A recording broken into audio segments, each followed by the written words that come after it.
যে বন্ধুরা দেখতে পাচ্ছেন আজকে আমরা নতুন একটা মরিচ নিয়ে চলে এসেছি। মরিচটা হচ্ছে গ্রিল চিলি, 1 টাকা লম্বা। তার দাম হচ্ছে প্রায় 100 থেকে 120 টাকা কেজি চলে বাজারে, এখন আমাদের বাজারে।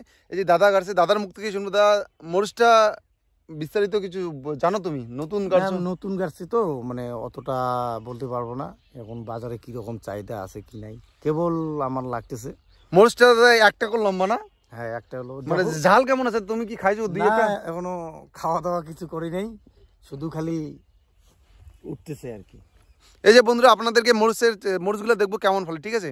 এই যে বন্ধুরা দেখতেই পাচ্ছেন একটা মরিচ 1 টাকার বেশি লম্বা। আপনাদের দেখাবো। এই যে এখনো জ্বালা আছে, 1 হাতের লম্বা বেশি, আরো লম্বা হবে। এই যে দেখতেই পাচ্ছেন তুলতুল গাছটায় কি ফল, দুর্দান্ত ফল। আপনারা যদি কেউ মরিচ চাষ করে লাভজনক হতে চান তাহলে এই মরিচটা অবশ্যই চাষ করবেন, তাহলে আপনারাও অনেকটাই লাভজনক হয়ে যাবেন, ঠিক আছে? কারণ এখন সময়ের সাথে নিজেকে পরিবর্তন করতে লাগে। এখন মনে করো আমাদের যেটা বোয়া মরিচ, সেটার ডিমান্ডটা একটু কম থাকে, যথেষ্ট দাম কম থাকে। এটা 4 আইটেমের লঙ্কা লাগাইছি আমি কিন্তু। এই যে দাদারা 4 আইটেমের লঙ্কা লাগাইছে, কারণ এখন সময়ের সাথে নিজেকেও পরিবর্তন করতে লাগে। যেটা এখন দেখতে লাগে বাজারে যে জিনিসটা ডিমান্ড বেশি, পরের বার সেই সবজিটা চাষ করলে আপনারা অনেকটাই লাভজনক হবেন। মনে করো এই যে ক্যাপসিকাম, চপের মরিচটা এইটা 50 থেকে 60 টাকা।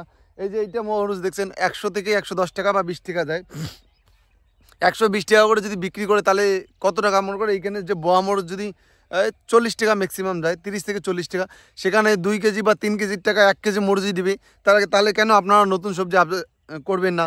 আপডেট করতে হবে নিজেকে, ঠিক আছে? এখানে যে খরচ হচ্ছে না, আমার 2 বিঘা লঙ্কা আছে, 2 বিঘাতে মিনিমাম ধরে নাও 60,000 টাকা আমার ইনভেস্ট করছে এখানে। না, 60,000 টাকা মনে করো। তারপরে যে মরিচটা লাগানোর পরে যদি প্লাস্টিক দিয়ে না লাগাতো তাহলে তো খরচা কম হতো। কিন্তু তারপরে যে নিড়ানি লাগতো, সপ্তাহে সপ্তাহে মনে হয় নিড়াতে লাগতো, ঘাস পরিষ্কার করতে লাগলো, সেটা তো এখন আর করতে লাগবে না। ওইটা একটা প্লাস পয়েন্ট। এখন হালকা কাজ, কিন্তু অ্যাডভান্স যে 60,000 টাকাটা লেগেছে সেটা তো মনে করো পরে আস্তে আস্তে লাগাতে লাগতো। এটা একবারে গেছে, তার জন্য টাকাটা লাগতেছে। মনে করো প্লাস্টিক দিয়ে লাগানোর পরে তারপরে তো আর সারটার প্রয়োগ করতে লাগে না, খুব কম জল দেওয়ার পরে হালকা 2-1 ফোঁটা সার দিলেও হয়, না দিলেও হয়। মনে প্লাস্টিক দিয়ে সব সার থাকা থাকে। আর যেই সারটা যে জমিতে দেওয়া হয়, যা সারটা পুরো প্লাস্টিকের মধ্যে ঢাকা থাকে, ঘাস টাস কিছু হয় না, সেই সারটাকে কোনো আগাছা খেতে পারে না।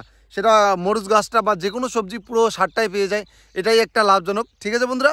আপনারা যদি কেউ মনে কৃষিকাজ করে লাভজনক হতে চান, সময়ের সাথে নিজেকেও পরিবর্তন করুন, নতুন নতুন সবজি, আপডেট সবজিকে আবাদ করুন, তাহলে অনেকটাই লাভজনক হবেন, ঠিক আছে বন্ধুরা? এইভাবে পাশে থাকবেন এবং সাপোর্ট করবেন। বিশ্বজিৎ বর্মন কোকোনার নামে ইউটিউব চ্যানেল এবং ফেসবুক পেজটিকে অবশ্যই ফলো করে দিবেন, ঠিক আছে? আর এইরকম সবজির ভিডিও আপডেট দেখার জন্য অবশ্যই একটা করে ফলো, সাবস্ক্রাইব করে দিবেন, ঠিক আছে? ধন্যবাদ।